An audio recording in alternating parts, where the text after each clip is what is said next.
அண்ணா பல்கலைக்கழக மாணவி வன்கொடுமை சம்பவம் தொடர்பாக தற்பொழுது கூடுதல் வழக்கானது பதிவு செய்யப்பட்டிருக்கிறது. ஒரு பிரிவின் கீழ் வழக்கு பதிவு செய்யப்பட்டிருந்த நிலையில் தற்பொழுது மேலும் 2 வழக்குகள் கூடுதலாக பதிவு செய்யப்பட்டிருப்பதாக அறிகிறோம்.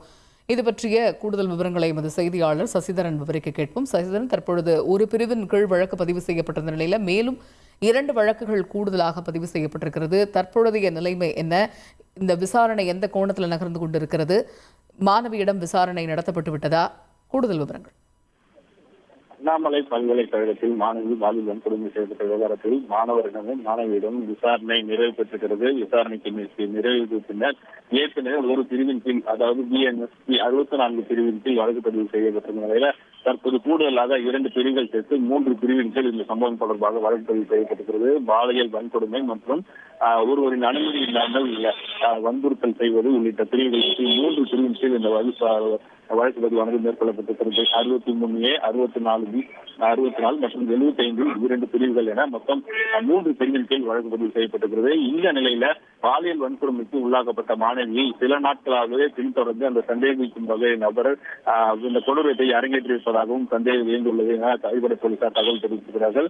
இந்த பல்கலைக்கழக வளாகத்தில் அன்றைய சம்பவம் நடைபெற்ற போது முகத்தில் முகமூடி, அதாவது மாஸ்க் அணிந்து வந்ததாகவும் போலீசார் விசாரணையில் தெரிய வந்திருக்கிறது. அதன் அடிப்படையில் பல்கலைக்கழக வளாகத்தில் இருந்து வெளியே CCTV கேமராக்களில் மாஸ்க் அணிந்து செல்லக்கூடிய நபர்கள் யாரேனும் செல்கிறார்களா என்ற கோணத்திலும் போலீசார் விசாரணை மேற்கொண்டு வருகிறார்கள். இந்த நிலையில மாணவியிடம் CCTV கேமரா வேலை செய்யாத காரணத்தினால் அடையாள அணிவகுப்பு நடத்தி குற்றவாளியை கண்டறியும் போலீசார் திட்டமிட்டிருக்கிறார்கள். ஒரு சில நபர்களை வரிசையாக நிறுத்த வைத்து இதில் அளவிற்கும் முகமூடி அணிந்து அந்த சம்பந்தப்பட்ட நபர்கள் இருக்கிறாரா என்பது குறித்து மாணவியை கண்டறிவதற்கான பணிகளையும் மேற்கொள்வதாகவும் தெரிவிக்கப்பட்டிருக்கிறது. மேலும் அதேபோல் உளவுத்துறை, நுண்ணறிவுத்துறை என இரவு காவல் நிலையத்தில் செல்லும்படி உத்தரவு பிறப்பிக்கப்பட்டிருக்கிறது. போலீசாரை வெளியேற சொன்னார்கள் என சந்தேகம் இருக்கிறது. இந்த கோணத்திலும் உயரதிகாரிகள் விசாரணை மேற்கொண்டு வருகிறார்கள்.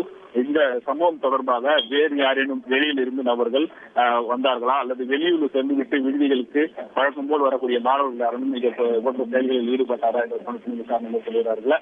இந்த நிலையில அண்ணா பல்கலைக்கழகத்தின் அனைத்து இந்திய மாதர் சங்கமும் மாணவர் பெருமன்றமும் முற்றுகை போராட்டத்தில் ஈடுபட்டு வருகிறார்கள்.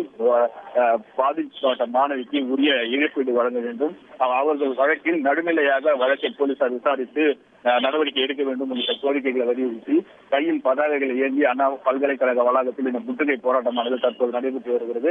அவர்கள் முற்றுகையிடுவதை அறிந்து போலீசாருக்கு குவிக்கப்பட்டு அண்ணா பல்கலைக்கழகத்தின் கேட் வாயில் மூடப்பட்டிருக்கிறது. பூட்டு போடப்பட்டு தற்போது போலீசார் அவர்களிடம் பேச்சுவார்த்தையில் ஈடுபட்டு வருகிறார்கள். சாலையில் இருந்து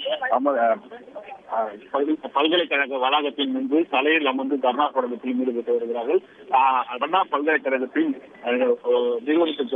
நிர்வாகத்திற்கு எதிராக கண்டன கோஷங்களை எழுப்பி உரிய பாதுகாப்பு வழங்கிட வேண்டும், பல்வேறு மாவட்டங்களில் இருந்து வந்து படிக்கக்கூடிய மாணவிகளுக்கு உரிய பாதுகாப்பு அளித்திட வேண்டும் உள்ளிட்ட கோரிக்கைகளை வலியுறுத்தி அவர்கள் கண்டன ஆர்ப்பாட்டத்தில் ஈடுபட்டு வருகிறார்கள்.